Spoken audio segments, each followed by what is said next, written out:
महत्त्वाची घडामोड आहे। तामिळनाडू आणि पश्चिम बंगालमध्ये विधानसभा निवडणुकीसाठी मतदान पार पडतंय।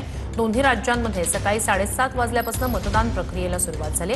तामिळनाडू विधानसभेच्या सर्व 234 जागांसाठी मतदान पार पडतंय, तर पश्चिम बंगालमध्ये 2 टप्प्यात मतदान होणार आहे। पहिला टप्पा आज आहे। 152 जागांसाठी आज मतदान पार पडतंय। तामिळनाडूमध्ये एम.के. स्टॅलिन तर पश्चिम बंगालमध्ये ममता बॅनर्जी यांची प्रतिष्ठा पणाला लागली।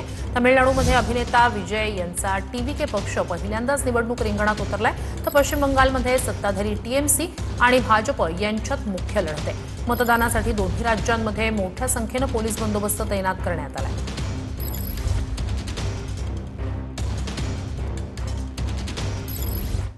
तर पश्चिम बंगालमध्ये आज पहिल्या टप्प्यातील मतदान पार पडते आणि 29 एप्रिलला दुसऱ्या टप्प्याचं मतदान पार पडणार आहे। पश्चिम बंगाल, तामिळनाडू या विधानसभा निवडणुकीसाठी आणि त्यासोबतच इतर 3 राज्यांच्या म्हणजे एकूण 5 विधानसभा निवडणुकांसाठीची 5 राज्यांच्या विधानसभा निवडणुकांसाठीची मतमोजणी 4 मे रोजी पार पडणार आहे। सोबतच बारामती आणि राहुरी राज्यातल्या या 2 विधानसभा पोटनिवडणुका यांच्यासाठी सुद्धा मतमोजणी 4 मे रोजी पार पडणार आहे।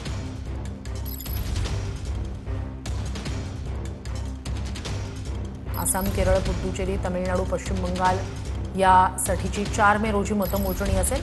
पश्चिम बंगालमध्ये 2 टप्प्यात मतदान होणार आहे, त्याचा आजचा पहिला टप्पा आणि 29 तारखेला दुसरा टप्पा।